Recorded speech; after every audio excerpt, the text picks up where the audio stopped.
Triangle inequality बहुत ज़्यादा use होता है और ट्रायंगल इनइक्वालिटी फॉर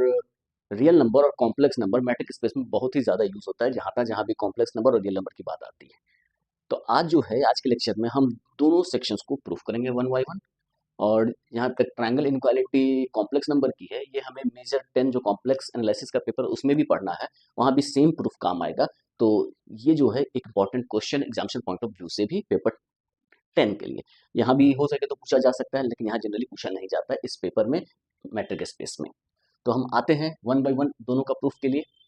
सबसे पहले हम आते हैं triangle inequality for real number. Real number के लिए क्या है, mod of x plus y is less than equal to mod x plus mod y for all x y belongs to R. Complex number के लिए था mod of z1 plus z2 is less than equal to mod of z1 plus mod of z2 for all z1 z2 belongs to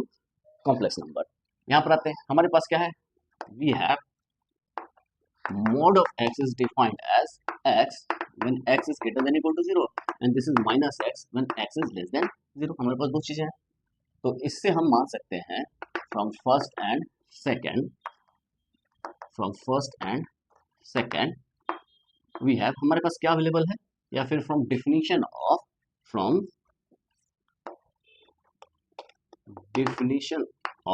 mod of x we have, हम क्या लिख सकते हैं, हम लिख सकते हैं कि x is less than equal to mod x and minus x is less than equal to mod of mod x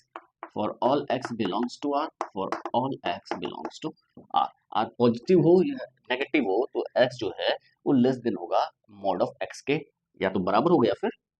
इसके, तो इससे छोटा ही होगा। तो ये दो चीजें हमको इस डेफिनेशन से मिल रही हैं, तो इसको हम 1 मान लेते हैं और इस क्वांटिटी को 2 मान लेते हैं। Now mod of x plus y की बात करें, this is x plus y if x plus y is greater than equal to 0 and mod of x plus y is equal to minus mod of x plus y if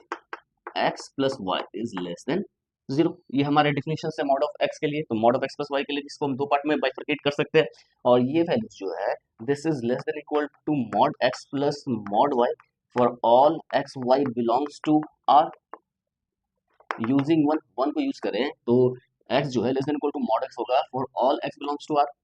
और यहाँ पर हम लिख सकते हैं this is equal to minus x plus of minus y and this is equal to mod x plus mod y for all x y belongs to set of real number using 2। तो हमें क्या मिला, इसको हम 3 मान लेते हैं और इसको हम 4 मान लेते हैं, तो हम लिख सकते हैं from third and fourth mod of x plus y is less than equal to mod x plus mod y for all x y belongs to r. तो इसका जो है चाहे x plus y greater than equal to 0 हो या less than 0, either case में mod of x y less than mod of x plus mod of y है, यानी कि mod of x plus y is less than equal to mod x plus mod y for all x y belongs to r. बहुत ही simple सा proof. अब हम आते हैं कॉम्प्लेक्स नंबर के लिए। कॉम्प्लेक्स नंबर के प्रूफ में हमें जो यूज करना है वो करना है mod of z square is equal to z conjugate. तो हम जानते हैं यदि z is equal to x plus iota y हो तो z कंजुगेट को डिफाइन करते हैं x माइनस आयोटा y, और z conjugate and mod z की वैल्यू होती है under root x square plus y square which is same as z conjugate का मॉड भी वही होता है x square plus y square.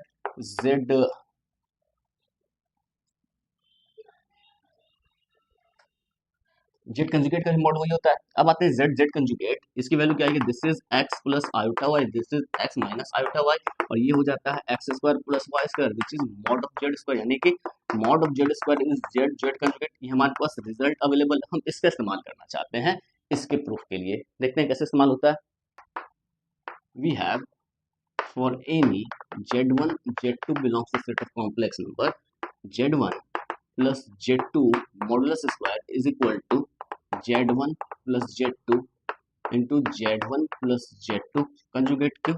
Since mod of z square is equal to z conjugate, तो इसका स्क्वायर दिस इंटू इसका conjugate क्या होगा z1 प्लस z2, ये हो गया z1 conjugate plus z2 conjugate. इसको सिंपली मल्टीप्लाई कर देते हैं z1 कंजुगेट, और ये क्या होगा z1 z2 conjugate plus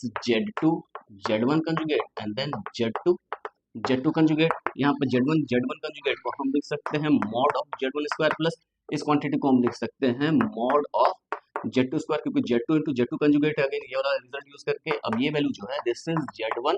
z two conjugate plus z two z one conjugate, ये वैल्यू आ गई हमारी z one plus z two square, इसको हम यदि वन मान लेते हैं। अब इस एक्सप्रेशन को हम देखना चाहते हैं, we have here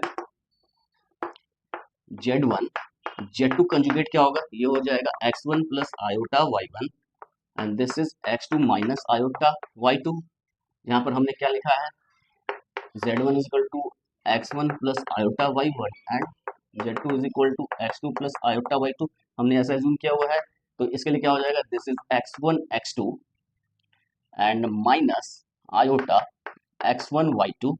and then plus iota x2 y1 अब plus y1 y2 minus iota square 1 हो जाता है, तो ये वैल्यू हो गई and z2 z1 conjugate z2 z1 conjugate ये क्या हो जाएगा x2 minus x2 plus iota y2 and x1 minus iota y1, ये क्या होगा z2 x2 plus iota y2 और z1 कंजुगेट हो जाएगा x1 माइनस आयोटा y1, ये वैल्यू क्या हो जाएगी, इसको मल्टीप्लाई करते हैं x1 x2 and this is minus iota x2 y1 plus iota x1 y2 and minus iota square 1 हो जाएगा, दिस इज y1 y2। तो इसको सेकंड मानते हैं, इसको थर्ड मानते हैं। तो from second and third we have z1 z2 conjugate plus z2 z1 conjugate, इसमें क्या होगा, दोनों को हम सम करेंगे तो देखिए इसका और इसका ये साइन ऑपोजिट है, i x one y two plus i x one y two, ये दोनों कैंसिल होगा, फिर ये दोनों कैंसिल होगा, बचेगा एक्स वन एक्स टू और x one x two y one और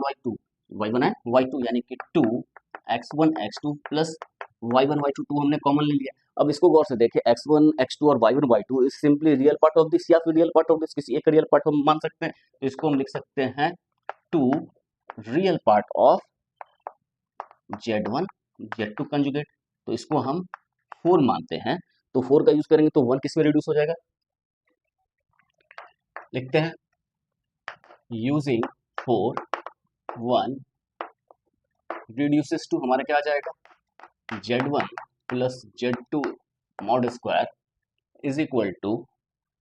mod of z1 square mod of z2 square and plus 2 real part of z1 z2 conjugate. ये जो टोटल क्वांटिटी था, ये जो होल क्वांटिटी है, इसके लिए हमने ये 2 real part of z1 z2 conjugate लिख लिया। अब हम आते हैं, इसको देखते हैं। अब हम आते हैं, वी हैव, हम देखते हैं कि यदि हम z को x plus iota y assume करते हैं तो मॉड ऑफ z क्या होगा, under root x square plus y square, और हम जानते हैं कि under root x square plus y square जो है वो हमेशा greater than equal to under root x square होगा। मैक्सिमम केस में ये बराबर हो सकता है जब y की वैल्यू 0 हो, और ये वैल्यू क्या है x है, यानी कि under root x square plus y square is greater than equal to x, तो ये क्या है, this is mod of z, ये क्या है, रियल पार्ट ऑफ z। इसी तरह हम शो कर सकते हैं कि mod of z is greater than equal to imaginary part of z। हमारे पास रिजल्ट है कि रियल z जो है वो लेस देन होगा मॉड z के, और इमेजिनरी z जो है वो भी लेस देन होगा मॉड z के। तो हम ये जो रियल पार्ट है इसके लिए हम ये देखना चाहते हैं, we have real z is less than equal to mod z, so real part of z1 z2 conjugate is less than equal to mod of z1 z2 conjugate, ये हमारे पास अवेलेबल है। तो इसका इस्तेमाल हम इसमें करें, यानी कि इसको हम यदि 5 मान लें तो इसको 6 मान लें, तो फ्रॉम 5 एंड 6 क्या होगा, from 5 and 6 we get mod of z1 plus z2 square is less than equal to mod of z1 square mod of z2 square plus 2 mod of z1 z2 conjugate, क्योंकि real part this जो है इससे बड़ा quantity, तो RHS में इससे बड़ा quantity है तो बड़ा ये वाला आरएचएस जो इससे बड़ा हो जाएगा, पहले बराबर था, ये वैल्यू आ जाएगी and this is equal to mod of z1 square mod of z2 square plus 2 mod of z1 mod of z2 conjugate and this is equal to mod of z1 square mod of z2 square plus 2 mod of z1 and mod of z2 cube, since mod of z equal to mod of z conjugate, ये equal होता है that is mod of z1 plus z2 square is less than equal to mod of z1 plus mod of z2 का square. तो एक positive quantity का square is less than equal to दूसरे positive quantity का square है, ये क्या imply करेगा, mod of Z1 plus Z2 is less than equal to mod of J1 plus mod of Z2। तो हमने प्रूव कर दिया triangle inequality for all Z1 Z2 belongs to set of complex number. ये हमारे पास है, हमने Z1 Z2 arbitrary लिया था, तो हमने ये प्रूफ कर दिया triangle inequality for complex number. तो एग्जामिनेशन पॉइंट ऑफ व्यू से ये बहुत इंपॉर्टेंट क्वेश्चन है, जनरली पूछा जाता है।